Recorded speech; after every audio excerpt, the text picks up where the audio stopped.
Everyone, welcome to the MTA Long Range Planning Committee meeting.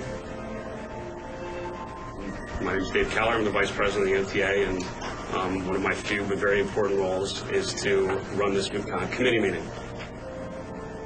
The reason why we're all here is once a year, people in the leadership of the MTA come together and discuss the overall position of the organization. And the key with this session is that we're looking forward, trying to figure out what do we need to do as an organization to position ourselves for the next year, the next 3 years, the next 5 years.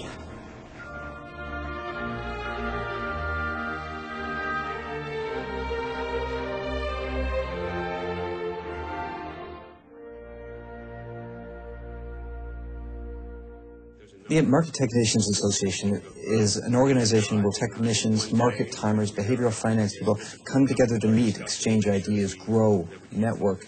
But it's also an outward-looking organization that helps reach people to teach them, to help them understand a certain form of market methodology.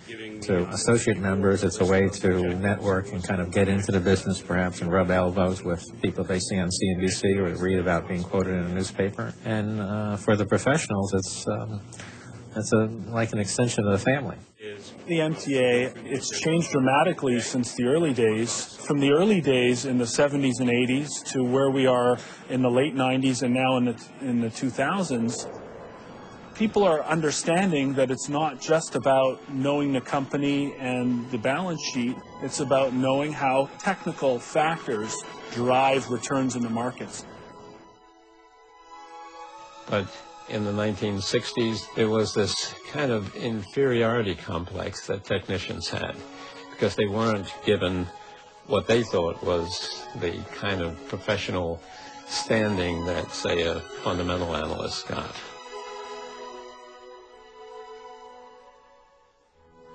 Most of the time they didn't understand what you were talking about. And I know in my own case that I would not go into a client's office or say, you know, I don't like this stock because it's above the head and shoulders top, because you'd probably think I was talking about a shampoo.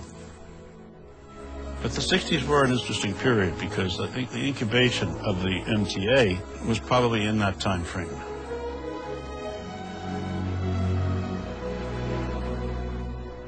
What I remember, the germ of the idea for the MTA was Ralph Acampora and John Brooks. John Brooks was a young technician from Brooklyn, and I was a young technician from the Bronx. And I guess it was just fate that we met. We formed the MTA because there was a void in the street, a void of a professional organization that could actually speak for a very important part of the analytical community. It had never been done before for technical analysis. The first 3 years of the MTA was the hard work, where Bob Farrell and Alan Shaw and Johnny and myself were, hammering around trying to pick up members and people. I was the first president, and I was president for 2 years, and so it was in the formative stage, and there was a lot of administrative stuff to be done and getting the bylaws done, setting up the programs. I joined the MTA the very first day. I might not have been one of the, quote, founders, although I'm graciously included. And I was pleased to serve as the second president and make sure that at least the momentum had been maintained. People saw that we were just two idealistic kids. We attacked the system not knowing that there was a big wall there. And we kind of just walked around it, and it worked. Okay, state of the firm. You have an organization that's growing in its size and its complexion. I think that's important to know as you base your discussions the rest of the day. You'll be pleased to know that this last month we went over 2,800 members in the MTA. That's good. That's a good thing to have.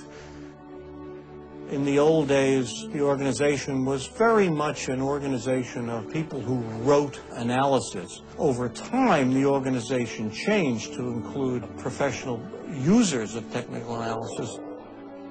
I think it became obvious to the membership board in the 70s that our membership rules were relatively strict in terms of who was a technical analyst, and that the world around us was changing.